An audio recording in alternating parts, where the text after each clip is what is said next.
നിരവധി വിശ്വാസികൾ എന്നോട് ചോദിക്കുന്ന ഒരു ചോദ്യമാണ്, സർ, ഈ കണ്ടകശനി, ഏഴരാണ്ട ശനി ഇതൊക്കെ എന്താണ്? ഒരുപാട് ആൾക്കാർക്ക് അതിനെക്കുറിച്ച് അറിവില്ലായ്മയുണ്ട്. ഇപ്പോൾ യൂട്യൂബിലായാലും ഒത്തിരി ആൾക്കാർ വന്ന് ഓരോരുത്തരും ഓരോന്ന് ഇങ്ങനെ പറഞ്ഞ് വല്ലാത്തൊരു ഭയവും പേടിയും ഒക്കെ ഞങ്ങളിൽ ജനിച്ചിരിക്കുകയാണെന്ന് നിരവധി പേര് ലോകത്തിൻ്റെ ഒരുപാട് സ്ഥലങ്ങളിൽ നിന്നും, ശരിക്കും പറഞ്ഞാൽ എനിക്ക് വാട്സപ്പിൽ തന്നെ ഒരു ദിവസം 5000 6000 മെസ്സേജ് വരും. അപ്പം അങ്ങനെ സ്വാഭാവികമായിട്ട് അതിനകത്ത് കുറേ പേര് ചോദിച്ച ചോദ്യമാണ്. പലരും ഞങ്ങളെ പേടിപ്പിക്കുന്നു.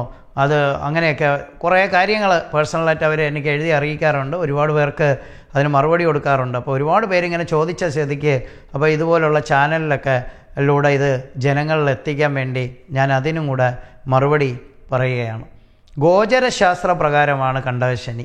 കണ്ടകശനി എന്ന് പറയുന്നത് ചന്ദ്രൻ നിൽക്കുന്ന രാശിയിൽ നിന്ന് ഉള്ളതാണ്. അതായത് ശനി 4, 7, 10 ഭാവങ്ങളിലൂടെ കടന്നു പോകുമ്പോഴാണ് കണ്ടകശനി. ഇനി ഏഴരാണ്ട ശനിയോ ചന്ദ്രൻ നിൽക്കുന്ന രാശിയുടെ അതോടെ നിന്ന് മുന്നിലും പിന്നിലും അങ്ങനെ വരുന്ന 1ാം രാശിയിലും 11ാം രാശിയിലും അങ്ങനെ വരുന്നതാണ്. മുന്നിലും പിന്നിലൂടെ കടന്നു പോകുന്ന. ഇപ്പോൾ കുംഭരാശിയിലാണ് ഇപ്പോൾ നിൽക്കുന്നതെങ്കിൽ, ശനി കുംഭരാശിയിലാണ് നിൽക്കുന്നതെങ്കിൽ അതിൽ ഏഴരാണ്ട ശനി എന്ന് പറയുന്നത് അവിടെ മീനത്തിലുള്ളവർക്ക് മകരത്തിലുള്ളവർക്കുമാണ് ഏഴരാണ്ട ശനി. പിന്നെ കുംഭത്തിലുള്ളവർക്ക് ജന്മശനി. അപ്പോൾ അതുപോലെ ഗോചരശാസ്ത്ര പ്രകാരമാണ്. ഈ ഗോചരശാസ്ത്ര പ്രകാരം എന്ന് പറയുമ്പോൾ 2.25 നക്ഷത്രത്തിനാണ് ശനി വരുന്നത്. ഇപ്പം നമ്മുടെ ഇടവരാശിയിലുള്ളവർക്കിപ്പോൾ 10ാം ഭാവത്തിലാണ് കണ്ടകശനി. ഈ എല്ലാവരും കണ്ടകശനിക്ക് കോമണായിട്ട് ഇത് അപകടം വരും, മരണം സംഭവിക്കാം, ബുദ്ധിമുട്ടാണ്, ഇങ്ങനെ കോമണായിട്ട് പറയും. അപ്പോൾ നമ്മൾ ഓരോ രാശി നോക്കണം. ആ രാശി എന്ന് പറഞ്ഞാൽ ഇപ്പോൾ 10ാം ഭാവത്തിലാണ് കണ്ടകശനി. 10ാം ഭാവത്തിൽ കണ്ടകശനിയായ രോഹിണിക്കൊക്കെ കണ്ടകശനിയുടെ ഒരു സമയമാണ്. അപ്പോൾ നമ്മുടെ കഴിഞ്ഞ തവണ കണ്ടകശനി ആയിരുന്നു 2019 ജാനുവരി മുതൽ 2023 വരെ കണ്ടകശനി ആയിരുന്നു അശ്വതി, ഭരണി, കാർത്തിക. അപ്പോൾ കാർത്തിക, രോഹിണി, മകീരം ഈ 2.25 നക്ഷത്രത്തിനാണ് ഇപ്പോൾ 10ാം ഭാവത്തിൽ കണ്ടകശനി. അപ്പോൾ ഈ കണ്ടകശനി ഉള്ളവർ 10ാം ഭാവത്തിൽ ഈ നക്ഷത്രക്കാർ വളരെ ശ്രദ്ധിക്കണം. അപ്പോൾ ഈ നക്ഷത്രക്കാരുടെ ചില ഭാവങ്ങൾ എല്ലാം ഇല്ല. ഇപ്പം കാർത്തികയുടെ കാലിന് കുഴപ്പമില്ല, അവരുടെ കഴിഞ്ഞു. ഇനിയിപ്പോൾ അവരുടെ 2, 3, 4 ഭാഗത്തിന് രോഹിണിയുടെ മൊത്തം അപ്പം 1.25, പിന്നെ മഹീരത്തിൻ്റെ 1, 2 അങ്ങനെയുള്ള ഇതിലാണ് വരുന്നത്. രോഹിണിയുടെ 4 ഭാഗത്തിനും കണ്ടകശനി, കാർത്തികയുടെ 2, 3, 4 ഭാഗത്തിന് പിന്നെ വന്നിട്ട് മകീരത്തിൻ്റെ 1, 2 പാദം. അപ്പം ഇങ്ങനെയാണ് കണ്ടകശനി. 2.25 നക്ഷത്രത്തിലാണ് കണ്ടകശനി വരുന്നത്. അപ്പോൾ അത് നമ്മൾ മനസ്സിലാക്കണം. 27/12 അപ്പോൾ 2.25 നക്ഷത്രം. അപ്പോൾ അത് 10ാം ഭാവത്തിലാണ് കണ്ടകശനി വരുന്നത്. ഈ 10ാം ഭാവത്തിൽ കണ്ടകശനി വരുമ്പോൾ ഇവർ ഏറ്റവും കൂടുതൽ ശ്രദ്ധിക്കേണ്ടത് തൊഴിൽപരമായിട്ടുള്ള കാര്യമാണ്. ഇവർക്ക് തൊഴിൽ നഷ്ടപ്പെടും, തൊഴിൽപരമായിട്ടുള്ള ബുദ്ധിമുട്ട് വരും, തൊഴിലെടുത്ത് ശത്രുക്കളുണ്ടാവും. അപ്പോൾ ഇതൊക്കെ വ്യക്തമായിട്ട് അതിൽ പിന്നെ ഈ 3/4 വരുന്ന കാർത്തികയ്ക്ക് എത്ര നാൾ കാണാം, രോഹിണിക്ക് എത്ര നാൾ കാണാം, അത് കഴിഞ്ഞാൽ 2.5 വർഷം എല്ലാ നക്ഷത്രങ്ങൾക്കും അനുഭവിക്കേണ്ടി വരില്ല. മറ്റുള്ള ജ്യോതിഷത്തിൽ എല്ലാവരും അങ്ങനെയാണ് പറയുന്നത്, കോമണായിട്ട് പറയും. പക്ഷേ കലിക ജ്യോതിഷത്തിൽ വളരെ ഷാർപ്പായിട്ട് പറയും. അതാണ് ഇവിടുത്തെ ഒരു അഡ്വാൻറ്റേജ് നിങ്ങൾക്ക്. അത് 10ാം ഭാവത്തിലാണ് കൂടുതൽ പ്രോബ്ലം വരുന്നത്. ഇനി നിങ്ങൾ നോക്കൂ, 7ാം ഭാവത്തിൽ വരുമ്പോൾ നോക്കൂ എന്തൊക്കെയാണ്: പൂരം, മകം, ഉത്രം. ഇത്രയും പേർക്ക് 7ാം ഭാവത്തിലാണ് കണ്ടകശനി. ഈ നക്ഷത്രക്കാർക്ക് പൊതുവെ നമ്മൾ നോക്കുമ്പോൾ ഇവിടെ അപകടങ്ങളുണ്ട്, പിന്നെ ദാമ്പത്യ ജീവിതത്തിൽ പരാജയമുണ്ട്. അങ്ങനെ 3-4 കാര്യങ്ങളെ സംഭവിക്കുകയുള്ളൂ. അവിടെ മാത്രം ശ്രദ്ധിച്ചാൽ മതി. അല്ലാതെ കാട് കയറി വെടിവെക്കും പോലെ വായി തോന്നണതെല്ലാം പറഞ്ഞ് ഇവർക്ക് ഭീതിയും ഭയം ഉണ്ടാക്കി ഇവരെ ഭയപ്പെടുത്തുന്ന ഒരു സമ്പ്രദായമുണ്ട്. അത് പാടില്ല. ഇപ്പോൾ ജ്യോതിഷമെല്ലാം അങ്ങനെ ഒരു രീതിയിലേക്ക് വരുമ്പോൾ അവിടെ ഈ അറിവില്ലാത്തവർ, മൂക്കില്ല രാജ്യത്ത് മുറിമൂക്കൻ രാജാവെന്ന് പറയും പോലെ അറിവില്ലാത്തവർ പ്രസൻറ്റ് ചെയ്യണം. ദയവ് ചെയ്ത് അങ്ങനെയുള്ള വീഡിയോ നിങ്ങൾ കാണാതിരിക്കണം. നിങ്ങളെ ഭയപ്പെടുത്തുന്നവർ, ജ്യോതിഷം ഭയപ്പെടുത്താനുള്ളൊരു ശാസ്ത്രമല്ല, ജ്യോതിഷം വഴികാട്ടാനുള്ളൊരു ശാസ്ത്രമാണ്. അവരിലുള്ള കാര്യങ്ങൾ വളരെ വ്യക്തമായിട്ട് പറഞ്ഞു കൊടുത്ത് അവരെ സമാധാനപ്പെടുത്തി ചെയ്യേണ്ടതാണ്. ജ്യോതിഷത്തിനൊരു എത്തിക്സ് ഉണ്ട്. എല്ലാ കാര്യങ്ങളും നമുക്ക് തുറന്നു പറയാൻ പാടില്ല. ഇപ്പോൾ നമുക്കൊരു പ്രോബ്ലം വന്നിരിക്കുന്ന ആളിന് നമ്മൾ ആത്മധൈര്യം കൊടുക്കണം. ആത്മധൈര്യം കൊടുത്തുകൊണ്ട് അവരെ ഉയർത്തെഴുന്നേൽപ്പിക്കണം. അല്ലാതെ ചെന്ന പാടില്ലേ നിങ്ങൾക്ക് നാശമാണ്, നിങ്ങൾക്ക് ഇന്ന ഇത് സംഭവം. ഇന്നാളൊരു ജ്യോതിഷൻ ആരോ വിളിച്ച് ചോദിച്ചപ്പോൾ നല്ല അവർ മരിച്ചു പോകുമെന്ന് പറഞ്ഞ് ഒരു 41 ദിവസത്തിനകത്ത് എന്നെ വിളിച്ച് കരഞ്ഞപ്പോൾ ഞാൻ പറഞ്ഞു നിങ്ങൾ 41 അല്ല, നിങ്ങൾ 85 വയസ്സ് വരെ ജീവിക്കുക. അവൻ എന്താ അങ്ങനെ പറഞ്ഞത്? അയാളുടെ അടുത്ത് എന്നെ വിളിക്കാൻ പറയൂ, ഞാൻ പറഞ്ഞ് മനസ്സിലാക്കി കൊടുക്കാമെന്ന് പറഞ്ഞ് അവരടുത്ത് ഞാൻ അവരെ ആശ്വസിപ്പിച്ചു. 41 കഴിഞ്ഞ് ഇപ്പോൾ 121 കഴിഞ്ഞിട്ട് ഒരു കുഴപ്പമില്ല, അവർക്കൊരു കുഴപ്പമില്ല. അപ്പോൾ സ്വാഭാവികമായിട്ട് ഇങ്ങനെയൊക്കെ ഉള്ള രീതികൾ വരുമ്പോൾ അവിടെ ഈ ജ്യോതിഷത്തെ ആൾക്കാർ വെറുത്തു തുടങ്ങും. അങ്ങനെയല്ല ജ്യോതിഷം അത് വ്യക്തമായിട്ട് പറഞ്ഞ് മനസ്സിലാക്കി കൊടുക്കണം. അതാണ് ജ്യോതിഷത്തിൻ്റെ മേന്മ. അവിടെയാണ് ജ്യോതിഷമെന്ന ശാസ്ത്രത്തിൻ്റെ ആവശ്യം ജനങ്ങൾക്ക്. ഇത് ഉപകാരമുള്ള ശാസ്ത്രമാണ്, ഉപദ്രവിക്കുവാനുള്ള ശാസ്ത്രമല്ല. ചില ആൾക്കാർക്ക് അല്പജ്ഞാനം, അവർക്ക് അറിഞ്ഞൂടാ. ചില ക്ഷേത്രത്തിലെ പോറ്റിമാർ, ഞാനെല്ലാം ഓപ്പണായിട്ട് പറയുന്നതാണ്, എനിക്കാരെയും ഭയമൊന്നുമില്ല, ഞാനെല്ലാം ഓപ്പണായിട്ട് പറയും. ശിവദീക്ഷ എടുത്ത ഞാൻ എല്ലാം പച്ചയ്ക്ക് പറയും, എനിക്കതിനെക്കുറിച്ച് ഒരു ചിന്തയുമില്ല. എന്നെ അറിയാമെന്നുള്ളവർക്ക് അത് വളരെ വ്യക്തമായിട്ട് അറിയാം. ചിലവർ ക്ഷേത്രത്തിലെ പോറ്റിമാരെടുത്ത് ചെന്ന് ജ്യോതിഷം ചോദിക്കും. ചിലപ്പോൾ അവർക്ക് ജ്യോതിഷം അറിയത്തില്ല, പക്ഷെ അവർ കർമ്മികളാണ്. പക്ഷെ അവർ അത് വെച്ചിട്ട് അറിഞ്ഞൂടാത്ത ശാസ്ത്രത്തെ ഉപയോഗിച്ചുകൊണ്ട് വല്ലതും പറയും. അവിടെ പ്രോബ്ലം വരും.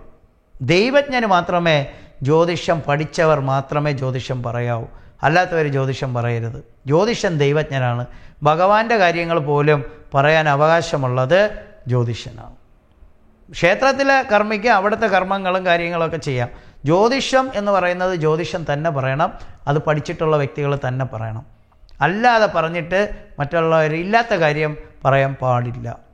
പഠിച്ച ആചാര്യന്മാർക്ക് പറയാം, പഠിച്ച ക്ഷേത്രത്തിലുള്ളവർ പോറ്റിമാരൊക്കെ ആണെങ്കിൽ അവർക്ക് പറയാം, അതിനകത്ത് ഒരു കുഴപ്പമില്ല. അവർ നല്ല രീതിയിൽ പഠിച്ചിട്ട് അത് പറയണം. അല്ലാതെ ഇപ്പോൾ ഞാനൊരു ക്ഷേത്രത്തിലൊരു പൂജാരിയാണ് എന്ന് പറഞ്ഞ് എനിക്ക് ജ്യോതിഷം അറിഞ്ഞൂടാ, അവർ ചോദിക്കുന്നതിന് എന്തെങ്കിലും പറയണം, അങ്ങനെ പറയാൻ പാടില്ല. ഈ ശാസ്ത്രത്തിന് അങ്ങനെ ഒരു രീതിയുണ്ട്. ഈ ശാസ്ത്രം നല്ല രീതിയിൽ ഉപയോഗിക്കേണ്ടതാണ്. അപ്പോൾ അത് ഞാൻ പറഞ്ഞു. പിന്നെ വരുന്നത് 4-ാം ഭാവത്തിൽ വരുന്നത്. അപ്പോൾ ഇവർ ഈ പൂരം, മകം, ഉത്തരത്തിൻ്റെ കാല്, അവർ വളരെ ഈ അപകടങ്ങളൊന്നും സംഭവിക്കാതെ, വീഴ്ച അപകടങ്ങളൊന്നും സംഭവിക്കാതെ, ഇവിടെ വിവാഹ ജീവിതത്തിൽ ഡൈവേഴ്സോ കാര്യങ്ങളൊന്നും സംഭവിക്കാതെ അവർ ശ്രദ്ധിക്കണം. ഇവർക്ക് ശത്രുക്കൾ ഒരുപാടുണ്ടാവും. ഇത്രയും കാര്യങ്ങൾ മാത്രം ഇവർ ശ്രദ്ധിച്ചാൽ മതി കണ്ടകശനിയിൽ.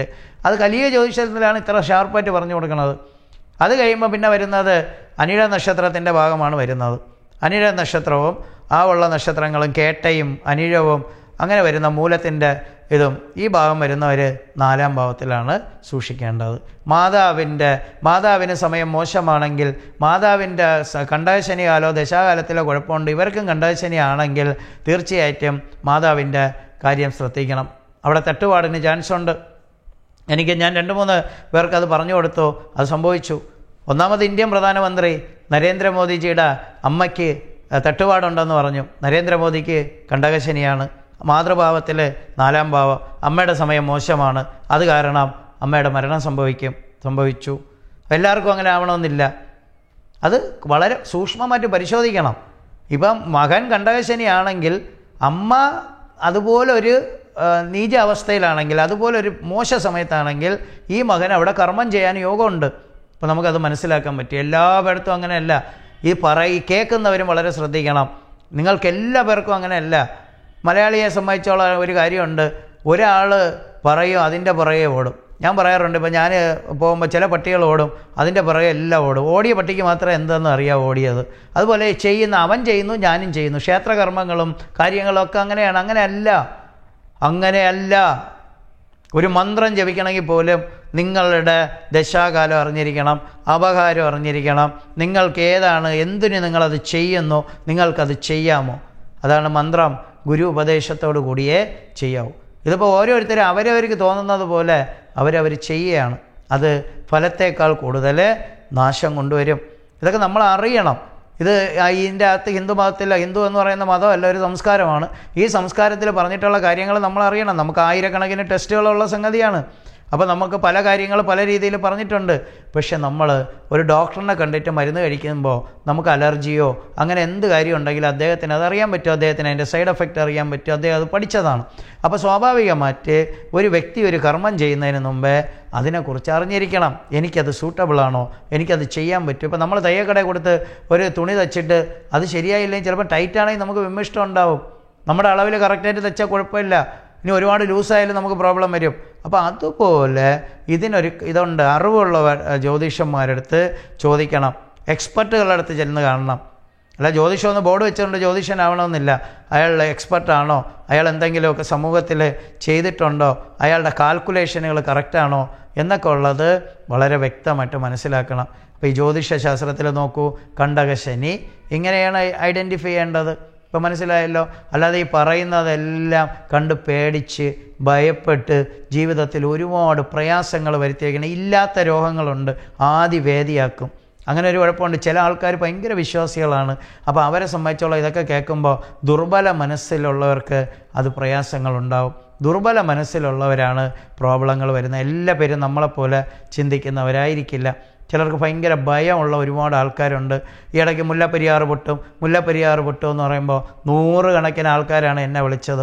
സാർ എന്ത് സംഭവിക്കും, സാറ് പറഞ്ഞാൽ ഞങ്ങൾക്ക് വിശ്വാസമാണെന്ന്. അതൊക്കെ ദുർബല മനസ്സാണ്. ഞാനിവിടെ നിന്ന് മാറിപ്പോട്ടെന്ന് വരെ ആൾക്കാർ എൻ്റെ അടുത്ത് ചോദിച്ചിട്ടുണ്ട്. ഓരോ ദിവസവും വരുന്ന കോളുകൾ, ഓരോ ദിവസം വരുന്ന വോയിസ് ക്ലിപ്പുകൾ എല്ലാവരെയും സമാധാനപ്പെടുത്താൻ പറ്റുമെങ്കിൽ ചെയ്യും. ഞാൻ നല്ല തിരക്കിലുള്ളതാണ്. അങ്ങനെ വരുമ്പോൾ ഞാൻ യൂട്യൂബിലേക്ക് വീഡിയോ കൊടുക്കും. അപ്പം നിങ്ങളെല്ലാ പേരും മനസ്സിലാക്കേണ്ടത്, ഒരാൾ ഒരു കാര്യം പറഞ്ഞു എന്ന് പറഞ്ഞാൽ അതൊരിക്കലും നിങ്ങളെക്കുറിച്ചല്ല, നിങ്ങളുടെ ഗ്രഹനില നോക്കിയേ നിങ്ങളുടെ കാര്യങ്ങൾ പറയാൻ പറ്റും. അല്ലാതെ ഈ ഗോചരശാസ്ത്രത്തെക്കുറിച്ച് പറയുന്നത് വലിയ കാര്യമായിട്ട് എടുക്കേണ്ട ആവശ്യമില്ല. നിങ്ങളുടെ ഓരോരുത്തരുടെയും ഗ്രഹനില നോക്കിയാണ് അത് തീരുമാനിക്കേണ്ടത്. വർഷത്തിൽ ഒരു പ്രാവശ്യമെങ്കിലും നമ്മുടെ വണ്ടി സർവീസ് കൊടുക്കും പോലെ വിശ്വാസികൾ അവരുടെ ഗ്രഹനില ജ്യോതിഷന്മാരടുത്ത് പോയിട്ട് പരിശോധന നടത്തി ഓരോരോ വർഷങ്ങളിൽ എന്ത് സംഭവിക്കുമെന്ന് നിങ്ങൾ മനസ്സിലാക്കിയാൽ നിങ്ങളുടെ ഒരുപാട് കഷ്ടനഷ്ടത്തിൻ്റെ വ്യാപ്തി കുറയ്ക്കും. അങ്ങനെയുള്ള ഒരുപാട് ആൾക്കാരുണ്ട്. അവർ വരാൻ പോകുന്ന ഒരുപാട് കഷ്ടനഷ്ടങ്ങളുടെ വ്യാപ്തി കുറച്ച് ഇതുപോലെ കാര്യങ്ങൾ മനസ്സിലാക്കി അവർ മുന്നോട്ട് സഞ്ചരിച്ചവരാണ്. അപ്പോൾ അതുകൊണ്ട് നിങ്ങളെല്ലാ പേരും അതാലോചിച്ച് അത് ചെയ്യുക.